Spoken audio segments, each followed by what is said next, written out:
what are we actually going to see this season? Good thing you guys are here to write the script. Robbie, let's begin with you. What team will regret their offseason moves the most? Well, I'm going to go the Toronto Raptors. I think you let a guy like Fred VanVleet walk for nothing. That's a big problem because he's one of the terrific lead guards in the NBA, big-time scorer. You replace him with Dennis Schroeder, who's coming off a great World Cup. But if you could pick who do you want, I think the Toronto Raptors would have went with VanVleet. Then you look at their free agent situation for next year. Gary Trent Jr., one of the best off-the-bench scorers in the league. He's up in the air. Nothing's been resolved with his contract last year and his deal. And the big one is Pascal Siakam. You're talking about one of the best power forwards in the NBA. And Masai Ujiri comes out and says, we want to see this team play unselfishly before we talk any contract extension.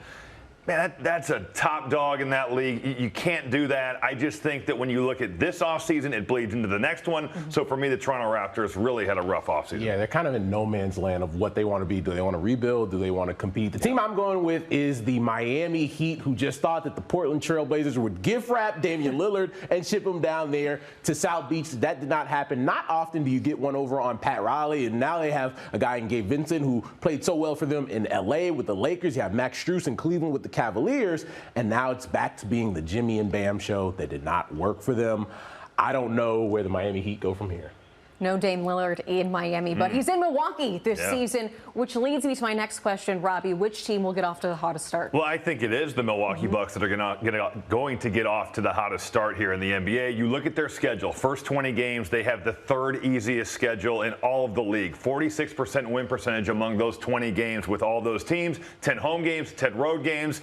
I love the chemistry that the Bucks have developed even early on. You can tell with Dame, Giannis, Chris Middleton, Brook Lopez coming off a terrific year for the Milwaukee Bucks. A lot to like. Offensively, it's going to be a nightmare for teams to guard. They got to guard somebody, but I think they'll figure that out. The Bucks are going to get off to a great start. Yeah, I'm with Robbie on that one. Obviously, having Dame, who had a career year in Portland last year, that helps a lot. But they have a lot of continuity, right? They've kept a lot of that championship core in place. Brook Lopez stays, and so I think the Milwaukee Bucks are going to have a great start to the season as well. Let's fast forward a little bit. Robbie, most improved player this season. This is kind of cheating because I feel like he already is a beast. But after watching the World Cup and the way Anthony Edwards led that team in scoring, he was in this building last night and he was terrific for the first half of play. Put Nikola Vucevic on a poster. He's just athletically is at a different level, a mixture of skill, power, athleticism. I think Anthony Edwards is poised to have a massive, massive breakout year. Yeah, Ant-Man is that guy. Yes. Highlight machine. Yeah. I'm actually going to go with a guy who's technically in the second year, but it's still his rookie season. That's Chet Holmgren in OKC with the Thunder. He kind of gets to do his thing. He doesn't have to be the guy. He added some weight from the time he came out in the draft, and I'm really excited to see what he does with SGA and the rest of that crew they have there. Now, when it comes to the play-in tournament, Robbie, how are you scripting that?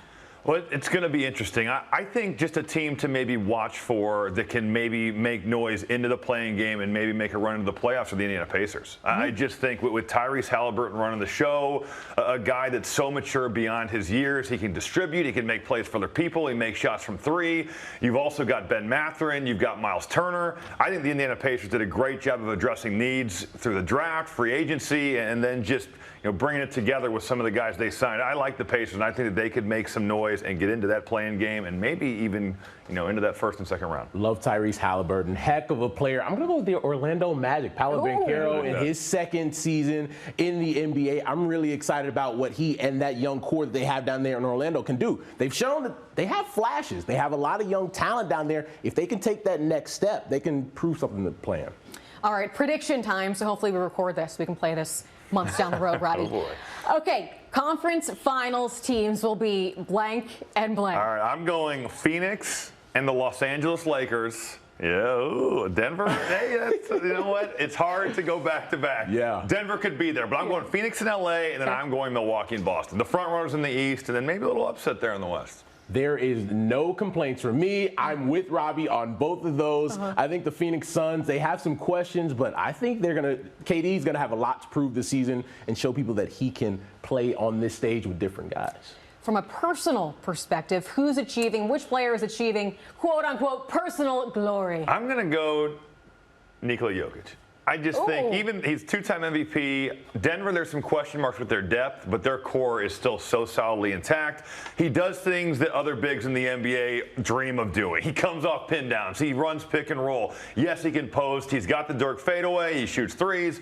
This dude is the total package. He's a generational talent, and for that, I think he wins his third MVP this year. I think it's Kevin Durant. I think with the Phoenix Suns, with the guys that he has around him now, a second year with Devin Booker, you bring in Bradley Beal, and if they're in the conference finals like both Robbie and I expect to be, I think that KD is going to have a monster year. Last but not least, Larry O'Brien Trophy.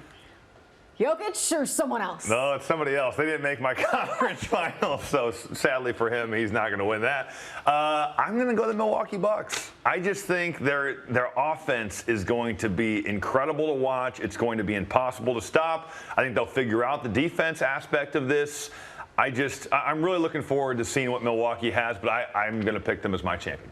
Big same here with me. If I'm looking at the Eastern Conference Finals against the Boston Celtics, I love that they brought in Kristaps Porzingis. That adds a lot of offensive punch, changes the dynamic of that offense, something they haven't had before. But I don't know how you guard both Giannis and Dame and Chris Middleton. With the shooting around them, too. Yeah, it's going to be insane. That team is going to put up a lot of points. Yeah, we're looking forward to watching the Bucks this season.